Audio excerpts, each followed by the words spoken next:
مونچھیں آپ بڑی رکھ سکتے ہیں. یعنی طبقات ابن سعد میں باقی کتابوں میں ملتا ہے کہ سیدنا عمر نے بڑی مونچھیں رکھی ہوئی تھی، لیکن وہ یہاں سے بڑی ہوتی تھی اور اس کو تاؤ بھی دیتے تھے. لیکن یہ جو ہونٹوں کی اوپر والی لائن ہے نا، اس سے اوپر مونچھیں ہونی چاہیے. یہ کہنا کہ داڑھی کی توہین ہو گئی ہے. داڑھی کی توہین یہ ہے کہ داڑھی رکھ کے بھی جھوٹ بولے، داڑھی رکھ کے بھی جھوٹا دین ممبروں سے لوگوں کو بیان کریں، داڑھی رکھ کے بھی ممبر پہ چڑھ کے کہیں کہ قرآن حدیث ڈائریکٹ نہ پڑھنا تم گمراہ ہو جاؤ گے. یہ داڑھی کی توہین ہے. جو داڑھی مٹھی کے بعد جب کاٹتے ہیں تو بال جو ہے نا وہ اس کو بڑے ادب، وہ کہتے ہیں اس کو ہم نے اس میں نہیں بہانا نالی کے اندر، کہتے ہیں وہ داڑھی شریف ہے. وہ سر یہ شریف آپ کی داڑھی نہیں ہے، وہ نبی علیہ السلام کی داڑھی شریف تھی. بخاری مسلم حدیث ہے، ان عورتوں پہ لانا جو مردوں کی مشابہت کریں، ان مردوں پہ لانا جو عورتوں کی مشابہت کریں. یہ تو اسی طریقے سے میرے پاس ایک بھائی آئے، مجھے کہنے لگے جی میرے بھائی کو سمجھائیں، گانے بہت سنتا ہے. تو میں نے اس سے پہلا سوال کیا وہ نماز پڑھتا ہے؟ کہتے نہیں نماز کبھی نہیں اس نے پڑھی. تو میں نے کہا سننے تو گانے. جب ایک بندہ بڑی چیز کے اوپر کمپرومائز کیے ہوئے ہے تو یہ چھوٹی چیز ہے نا. صحیح مسلم میں 246 نمبر حدیث ہے، بندے کے کفر اور ایمان، شرک اور اسلام کے درمیان فرق نماز ہے. ایک بندہ نماز ہی نہیں پڑھ رہا، اب آپ نوحہ کریں گے اس بات پہ کہ وہ گانے کیوں سن رہے ہیں. لوگ کہتے ہیں جی باہر جی وہ خنزیر کا گوشت لوگ کھا رہے ہوتے ہیں، حلال فوڈ نہیں لوگ کھا رہے ہوتے ہیں. یار وہ جو حلال فوڈ نہیں کھا رہے وہ تو نماز بھی تو نہیں پڑھ رہے، وہ ذبیحہ نہیں کھا رہے، وہ تو بہت چھوٹا ایب ہے. جس طرح جب کمیونزم تھی، یہ رشیا کی جو سٹیٹس آزاد ہوئی ہیں، ابھی تک وہاں یہ حالت ہے. کئی مسلمان ہیں، ان میں اور کافروں میں فرق یہ ہے کہ کافر جو ہے بغیر بسم اللہ کے خنزیر کا گوشت و شراب پیتے ہیں اور مسلمان بسم اللہ پڑھ کے کھاتے ہیں. بس یہ فرق ہے. ظاہر 90 سال تک جب تالے پڑے ہیں مسجدوں کے اوپر، قرآن کے نسخے جلا دیے گئے. یہ تو اب سعودیہ والوں نے کافی پیسہ وہاں انجیکٹ کیا ہے اور وہاں پہ ان کی لوکل لینگویج میں. اس لحاظ سے میں سعودیہ کی پالیسیز سے اختلاف اپنی جگہ، لیکن سعودیہ کی یہ بہت بڑی نعمت ہے اس حوالے سے، ان کی جو فائنینشیل ان پٹ ہے پوری دنیا میں مسلمانوں کے لیے. اس طریقے سے حاجیوں کو وہ جس ملک کا کوئی حاجی ہوتا ہے، جب اس کا جہاز رخصت ہو رہا ہوتا ہے اس کی زبان میں ترجمہ قرآن کا دیتے ہیں، بڑی اچھی کوالٹی کا.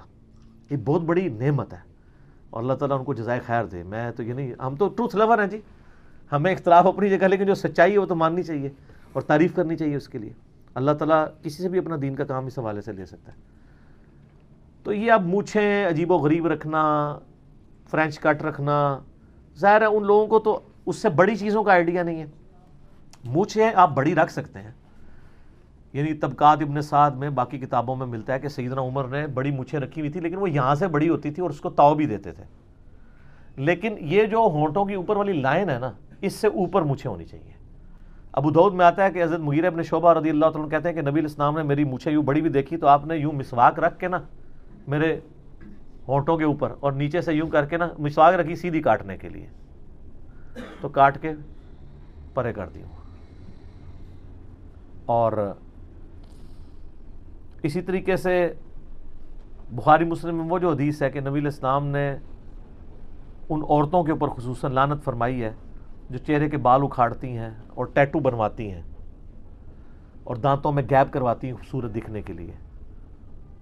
اس طریقے سے بخاری مسلم میں حدیث ہے ان عورتوں پہ لانا جو مردوں کی مشابہت کریں، ان مردوں پہ لانا جو عورتوں کی مشابہت کریں. تو فرینچ کٹ تو وہ داڑھی ہوتی نہیں ہے. اچھا فرینچ کٹ کو لوگ گستاخی سمجھ رہے ہوتے ہیں اور کوئی بندہ شیو کیے ہوئے وہ کہتے ہیں ٹھیک ہے اس نے گستاخی تو نہیں کی تھی. کوئی فرق نہیں پڑتا، دونوں کا سٹیٹس ایک ہی ہے. اب ظاہر ہے جس نے داڑھی نہیں رکھی ہوئی وہ جو مرضی کھیلتا رہے پھر اپنے چہرے کے ساتھ، آپ اس کو داڑھی کے اوپر ترغیب دلائیں گے. اینڈ رزلٹ تو برابر ہے دونوں کے لیے. یہ کہنا کہ داڑھی کی توہین ہو گئی ہے، داڑھی کی توہین یہ ہے کہ داڑھی رکھ کے بھی جھوٹ بولے، داڑھی رکھ کے بھی جھوٹا دین ممبروں سے لوگوں کو بیان کریں، داڑھی رکھ کے بھی ممبر پہ چڑھ کے کہیں کہ قرآن حدیث ڈائریکٹ نہ پڑھنا تم گمراہ ہو جاؤ گے. یہ داڑھی کی توہین ہے. میں کئی لوگوں کو جانتا ہوں جو داڑھی مٹھی کے بعد جب کاٹتے ہیں تو بال جو ہے نا وہ اس کو بڑے ادب، وہ کہتے ہیں اس کو ہم نے اس میں نہیں بہانا نالی کے اندر، کہتے ہیں وہ داڑھی شریف ہے. اور سر یہ شریف آپ کی داڑھی نہیں ہے، وہ نبی علیہ السلام کی داڑھی شریف تھی. وہ تو ہے بخاری مسلم میں کہ آپ علیہ السلام نے اپنے سر کے مبارک بال جب منڈوائے حجۃ الوداع کے موقع پر تو حضرت طلحہ کو بلا کے کہا کہ صحابہ میں سے تبرکن تقسیم کرو. تو نبی علیہ السلام اپنے بال مبارک تقسیم کراتے تھے.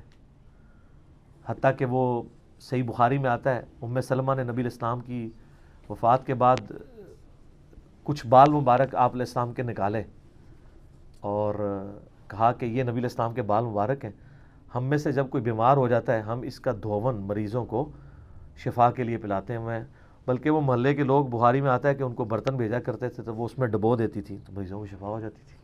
سبحان اللہ. نبی علیہ السلام کے تبرکات، وہ نبی علیہ السلام کی.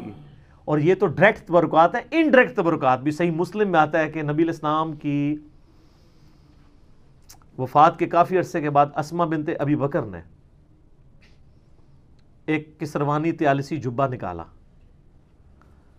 کالا پرشین امپائر کا جبہ، اور جس پہ گوٹ بھی لگی ہوئی تھی، اور کہا یہ نبی علیہ السلام پہنا کرتے تھے اور ہم اس کا دھون مریضوں کو شفا کے لیے پلاتے ہیں. تو وہ تبرکات، اس کی اہمیت ہے. باقی یہ جو ہماری داڑھی مونچھیں ان کی وہ کوئی فضائل و برکات نہیں ہے کہ اس کو سنبھال کے رکھا جائے. فیشن کے طور پہ جو لوگ کرتے ہیں، عجیب و غریب قسم کی شکلیں بناتے ہیں، تو ظاہر ان کو سمجھائیں، بس وہ خود ہی جوکر لگ رہے ہیں. اس کے بعد ان کو مطلب کیا کیا جائے؟